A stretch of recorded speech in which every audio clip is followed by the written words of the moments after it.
consumo cibernético, Alan May con nosotros, especialista en ciberseguridad. ¿Cómo estás, Alan?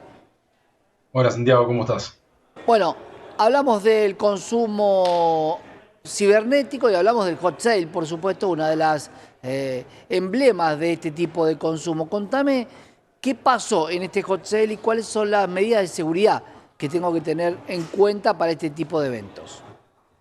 Sí, creo Santiago hoy que más allá del hot sale hay cosas que está bueno remarcar para justamente hoy en un escenario donde el comercio electrónico es como casi que parte de nuestra cotidianeidad. Tiene sentido usar esas cuestiones que capaz que tenemos que tener en cuenta en el hot sale para básicamente nuestro día a día y nuestra vida digital.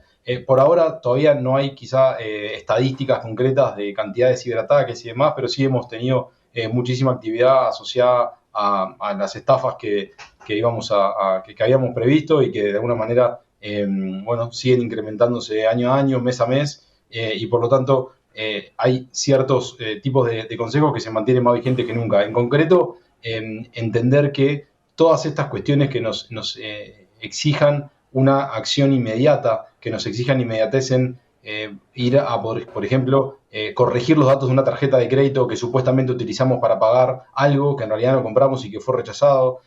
Cuando tenemos ese paquete del correo que nos está llegando y que nos dicen que tenemos que cliquear aquí para ir a actualizar nuestros datos, todo ese tipo de cosas que nos exijan esa inmediatez. Primero entender cosas básicas, ¿no? Por ejemplo, ¿compramos ese paquete o no? ¿Compramos eso que nos están diciendo que el pago fue rechazado o no lo compramos? Es empezar por lo básico. En general, lo que tratan de buscar es, justamente, yo no lo compré, entonces, ¿por qué van a haber rechazado un pago? Alguien hizo algo, ¿no? En realidad no hicieron nada, es simplemente uno más de los señuelos de los que se valen los ciberdelincuentes justamente para intentar este tipo de cosas. Y claro que hay consejos un poco más técnicos, ¿no? Que tienen que ver con, bueno, ver que la dirección real a la que estamos accediendo sea de la tienda oficial.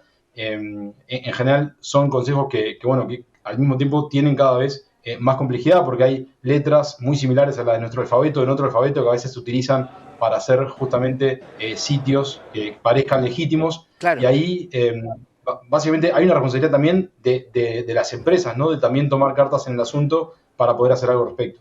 También hay algoritmos que se disparan en función de un precio que hay en una cadena, por ejemplo, de electrodomésticos, y algún pop-up o alguna publicidad que se dispara en redes y que está al 50%.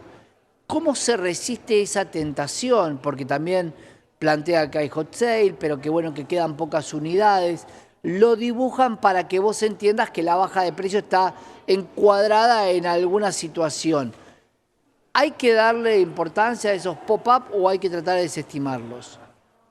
En general, ese tipo de intento, digamos, de estafa suele quedar desenmascarado justamente con el consejo que decía recién de verificar la URL a donde nos lleva.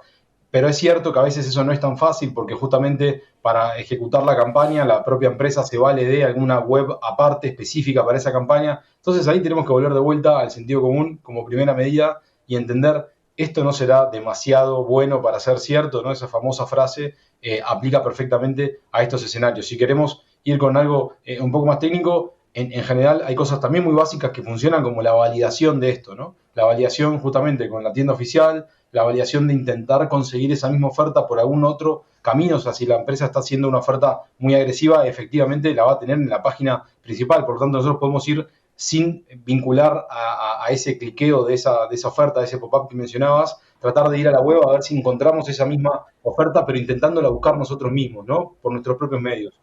Muchas veces se En habla, ese sentido, ahí, sí, Muchas perdón, veces, Santiago. Alan, se habla de la estafa virtual que no tiene que ver con los cibernéticos, sino más con el cuento del tío.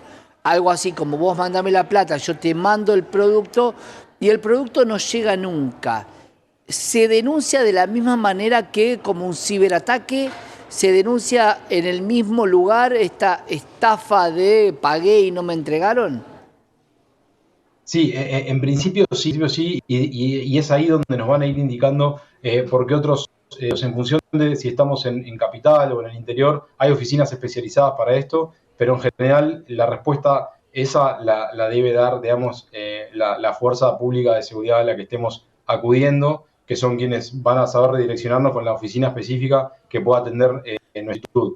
Lo que es importante ahí, Santiago, es justamente poner en tema también a la compañía, porque las empresas también pueden hacer cosas en nuestro favor de los consumidores, y si los consumidores exigimos cosas, pueden hacer cosas. Hay servicios que pueden, con los que pueden contar las compañías justamente para estar haciendo monitoreos proactivos, para identificar intentos de estafas en nombre de ellos y cosas similares, buscando en dark web y demás. Por lo tanto, esto es una cuestión que ya tenemos más herramientas para resolverlo, y que en ese sentido también los consumidores tenemos que ponernos más exigentes, ¿no? Alan, ¿hay algún protocolo para saber cuánto tiempo se espera hasta que no te entregan el producto o no te devuelven el reintegro en la tarjeta? ¿Hay algún protocolo que se lleve a cabo en cantidad de días o eso es en función de la paciencia que cada uno tiene?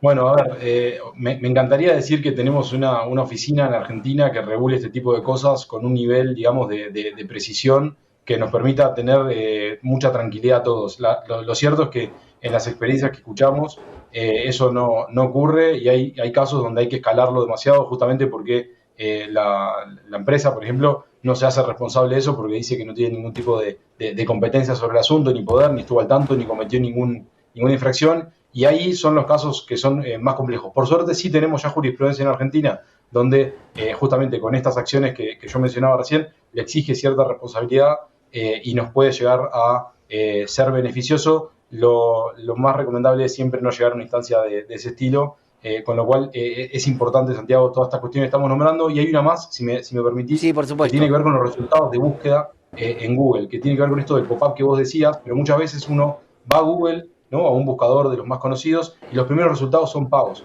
Hay hoy muchas de Sí. estos intentos de estafa que vemos como resultados patrocinados, que suelen ser los primeros que aparecen, y bueno, y la gente cae, y es algo importante Claro, también no por estar primero en el buscador tiene la veracidad, sí tiene que alguien lo pagó, que tiene un patrocinio simplemente. También te quería preguntar si muchas veces el primero te lo regalan, el segundo te lo venden, está dado con que compras de forma muy barata, pero dejas todos tus datos que después pueden ser aplicados a compras esporádicas de muchos clientes que posiblemente no se den cuenta cuando revisan un resumen de tarjeta. Sí, bueno, a ver, ahí hay toda una cuestión también por detrás que ha tenido, digamos, bastante repercusión a nivel global. Casos de una aerolínea europea muy famosa, que, por ejemplo, almacenó datos sin consentimiento del usuario, que después fueron utilizados en una brecha de seguridad de esa compañía para otros fines, ¿no? O sea, a veces las compañías almacenan datos nuestros que la verdad es que no tiene ningún sentido que lo hagan. Por eso existen normas en Europa, por ejemplo, al respecto. Y es muy probable que empecemos a tomar ese camino más pronto que tarde, por la necesidad justamente que tiene esta cuestión. Pero básicamente sí, ocurre mucho eso, porque justamente nuestra información tiene valor. Esos datos después sirven para una cantidad infinita de cosas, entre otras compras ilegítimas, 100%, Santiago. ¿Cómo están los bancos respecto o las entidades financieras respecto a el desconocimiento de la compra?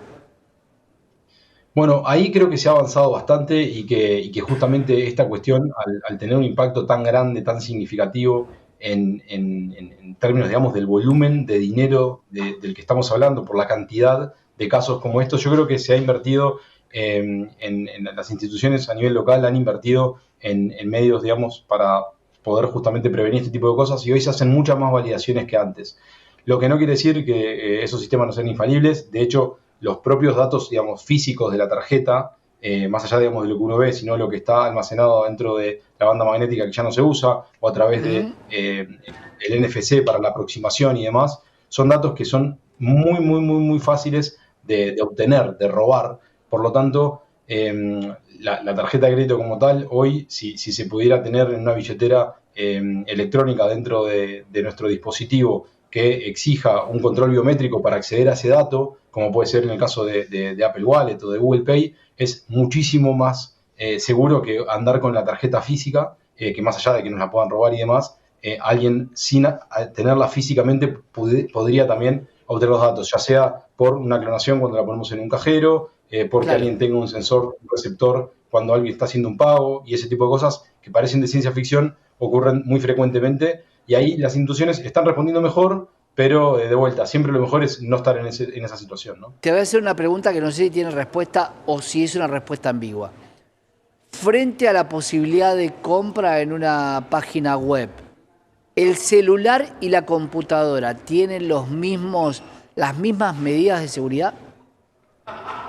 La respuesta es no, no tienen las mismas medidas en absoluto. ¿Por qué? Porque básicamente acá, para tratar de poder responderla en este espacio, Santiago, nuestro teléfono tiene una cierta superficie de ataque, ¿no? Imaginemos un edificio que tiene ciertas ventanas, algunas están blindadas y otras no. No son las mismas las que están blindadas cuando hablamos de que el edificio es una computadora que cuando el edificio es un teléfono. ¿Por qué? Porque básicamente el teléfono lo usamos en ámbitos mucho más diversos que la computadora y tenemos instaladas aplicaciones quizá de terceros y demás que no controlamos, lo que no quiere decir que uno sea más seguro que el otro, es simplemente que la superficie de ataque de cada uno de esos dispositivos es distinta y gracias a esa superficie de ataque alguien podría obtener cierta información que nos permita llegar a esa página a la que se quiere comprar. Por lo tanto, ahí la seguridad del comercio, de la tienda es la misma, lo que difiere es la seguridad justamente del dispositivo por el que nos estemos conectando, que es probablemente lo que quiera el ciberatacante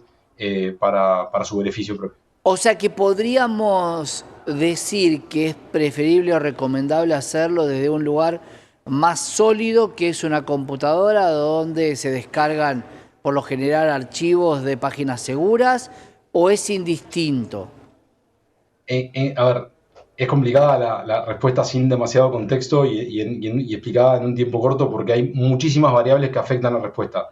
Vos No hay sabés que el un tiempo, entorno Alan, más. para nosotros no es un impedimento porque lo podemos hacer y quiero que lo hagamos la próxima entrevista en cuál es la recomendación respecto a usar celular o usar computadora. La ventaja que seguramente vas a tener es que vas a poder ver mejor el producto, vas a poder ver algunas cosas que tienen que ver con las dimensiones que pueda tener un artefacto u otro, pero quiero saber desde la ciberseguridad. ¿Te parece para la próxima desde dónde conviene hacer las compras con las tarjetas en los sitios, si es por teléfono o desde la computadora? ¿Te parece?